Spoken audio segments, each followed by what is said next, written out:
Volvo flew me all the way to Spain to drive their new EX60 electric SUV. Sometimes I surprise even myself. So let's do that. Oh, gotta put it in drive first. Quick reminder, the EX60 is a lot like the Volvo XC60 you know and might love, but the EX60 is purely electric, offered in increasing intensity levels like an episode of Hot Ones for electric SUVs. Right now I'm driving the base P6 version. Let's see how it accelerates from a stop. 3, 2, 1, floored. That feels like more than adequate power, and it just kind of keeps going, and that was really quick. It's wild that that's the base car. Higher up the food chain, the EX60 offers an adaptive suspension, but even with the base car's non-adaptive suspension, I found ride quality to be very comfortable, and yet not too loose. It's not like it's floating over the road, so a good balance between road connectedness and also ride comfort. Just putting my premise to the test that the EX60 rides well, let's go over this bump. Yeah, that could have been way worse. I've also noticed that the cabin is very quiet, making for easy conversation, or if you're driving with somebody you don't like, very intense, awkward silences. The thing that's jumped out to me with the EX60 is the steering. Number one, the wheel itself is very small, so your hands are kind of close together. You adapt to that pretty quick, but it was like, oh, that's interesting. And then also, the way it steers is quick. We have a fairly quick ratio, so I never need to go hand over hand. I can leave my hands in the 9 and 3 positions and kind of get all the steering I need, especially on these really cool Spanish winding mountain roads. What I'm not getting is much in the way of feeling. You know, the actual movement through corners is fun, but I feel like the way it's doing it has that artificial feel. So capable, but artificial. Of course, the number of people who are buying a family-oriented SUV who care about steering feel is absolutely zero. So instead, let's focus on something like brake feel. Okay, let me go ahead and turn off the one pedal mode and see if I can bring this thing to a smooth stop using my foot on the pedal alone. And the brake pedal does have a natural kind of feel to it. Let's see, can I be smooth? That's pretty smooth.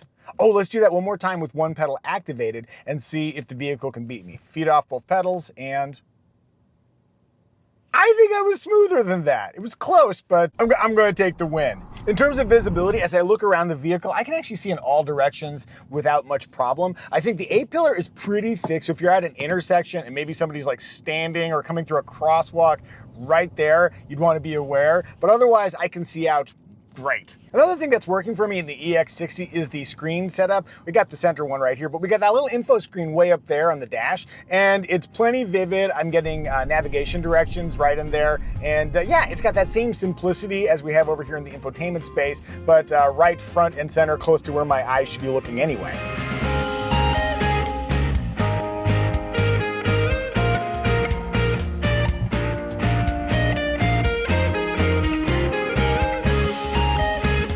While the P6 version of the EX60 is a perfectly enjoyable vehicle, I am very curious to experience this more powerful P10. And yes, observant viewers, I am wearing a different shirt now. Unsurprisingly, with the adaptive suspension, the ride quality is more sophisticated. Little bump here. Barely felt it. We do have an extra mode here, going from standard over to performance. Let's see if the dynamism of the P10 blends well with this windy Spanish road. Entering the left-hander here, and yeah, in performance mode, it does feel like the effort winds up a bit more aggressively, makes you feel like you're doing more. I wouldn't say I'm getting a lot more feeling through the steering wheel. Wanna? Flashing sign warning me of something, I have no idea what. Because it's both rainy and there are a bunch of bicyclists on this road, I'm moderating my speed, but I do feel like there is more capability to explore here. Okay, we got a quiet, straight stretch here. Let's try flat out acceleration from a stop. 3, 2, 1, floored. Yeah, wow. It's crazy that there's another level above this. I think we've reached the point with acceleration in electric vehicles where it's just tiers of excess. You've got more than you need, and then even more than you need. Oh, man. Shifting to design, remember how I said the EX60 is essentially an electric successor to the XC60? That raises a question. How exactly did Volvo update the XC60's popular design without screwing it up? Hey, this seems like the right guy to ask. My name is Florian Mockenhaupt. I'm the head of exterior from Volvo Cars. How do you take a design like the XC60 and modernize it without messing it up? Very good question. And that was one of the big tasks on that particular car, obviously, because we know people really love what we have on the road with the XC60. So we try to make the new generation of that car without throwing everything people loved out of the window, basically. So that's why we have quite carefully crafted this with a couple of elements that are citing basically today's car. For example, the shoulder line and how the rear end interacts with that, which we call the bow and arrow feature. You see this fairly dynamic shoulder line haunching over the rear wheel, and then the arrow-shaped rear end here, that is what we call the bow and arrow, and that is one of the very visual trademarks of today's car. So that's why we have designed that onto that car as well.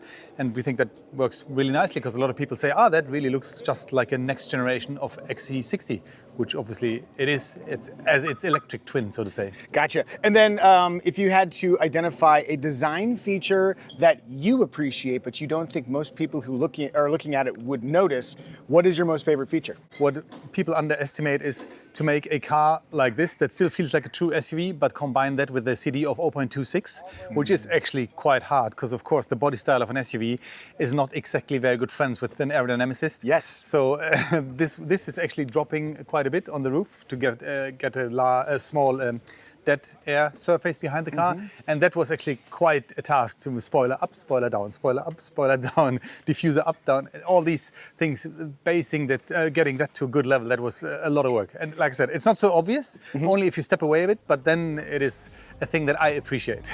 Last question from a distance. Do you think you nailed the design, and is there anything you would change? 100% we nailed the design. I wouldn't change a thing. Beautiful. By the way, if you'd like to see Florian dissect the design of the more rugged 2028 EX60 Cross Country, check out this video. One more design note, the EX60 has these touch-actuated nubs instead of actual door handles. I was skeptical, but in daily operation, they actually work well. Inside, the door release is also electronic, but there's sweet mechanical redundancy if you just pull a little bit harder. Looking at range, here are estimates for each variant. Upgrade from the basic 20-inch wheels, and those numbers will drop a bit. 400 miles with that P12 is the headline, but more than 300 miles in the base car is still plenty for most drivers' daily needs. When it is time to charge, you can easily exploit the vast supercharging network using the standard NACS port found on American versions, which this is not. And oh my, that door opens enthusiastically. A 10 to 80% DC quick charge only takes 16 minutes in the P6 and P10 versions. It's 19 minutes with the P12, assuming you can find a 400 kilowatt charger. Moving back inside, the materials are novel and lovely feeling throughout. Like, it's not immediately obvious, but this carpeting is a very red color. I love the chill, uncluttered, inviting aura and depth of the design. With Volvo, often the more you look, the more there is to appreciate. When subjected to my intense averageness, I fit very comfortably in the front seat here. Oh, and we got this little squircle thing for adjusting seat position. If you push this middle button, now I'm adjusting my lumbar and the tilt of the front seat bottom. Very comfortable, and man, it just looks so pretty in here. Let me move to the back seat. Behind my preferred front seating position, there is so much knee room, and the way the front seat sits up, I can really stretch out my legs. And a lot of that just comes from the fact that this is a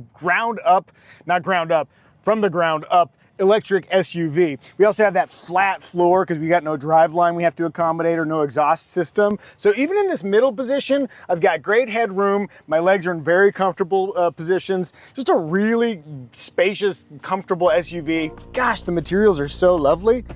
This is great. This particular vehicle doesn't have them, but one of the EX60's coolest features are dual integrated booster seats, which I did check out at a studio in LA. Look at me being dazzled. You're crazy for this one, Volvo. The cargo area of the EX60 has some nice surprises. In addition to a reasonable amount of space, we have this little split load floor here. Flip that forward, so you can still have stuff on top, but also access to the area below. So I like that split. One thing, look at this. It's a bucket, and I think we're supposed to put crabs in here. That's cool. It also shows you how much water you've got there. That's awfully fun. If we flip this part up, we got a little bit of extra storage here. There's a battery under there. Flip that down, and then pull this guy back, and if you just go like that, it stays in place. Flip it up. We've got a 40-20-40 split. Flip it forward, and you got long items able to go down the center, along with 4 occupants. Oh, let's go check out the Frunk. You can flip it here. Up she goes, and it's on struts. That's really nice. This is a Europe thing, and then that's a good amount of space, plasticky, so you can fill it with like I don't know, shrimp? You want to put shrimp in there maybe? Probably not. Look at that high-vis accent line around the sides, is kind of fun. Also, this might be the largest receptacle for washer fluid I've ever seen. You can't miss that. Elsewhere in the interior, there isn't a traditional glove box, but there is this big central storage area with adjacent phone zone. There's also this slide-out center console nook with deployable cup holders.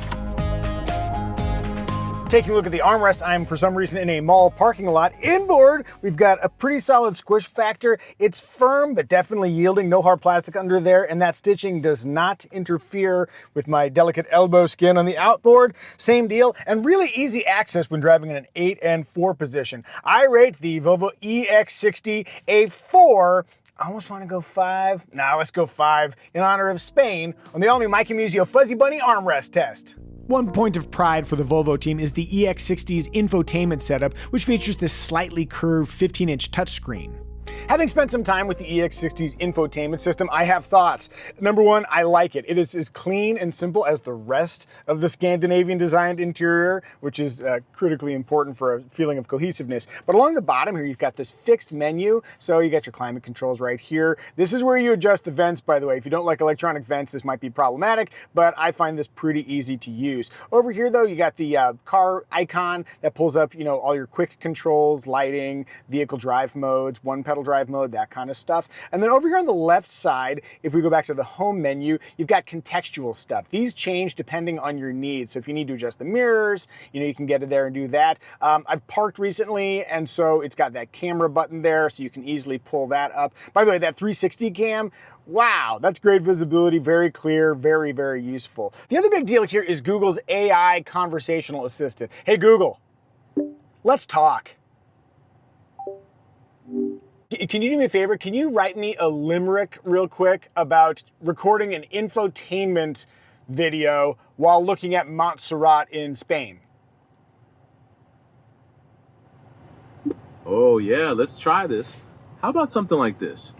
On Montserrat slopes so grand, with knowledge to share on demand, a video was born from morning till dawn, with infotainment by hand. What do you think? Want me to change anything?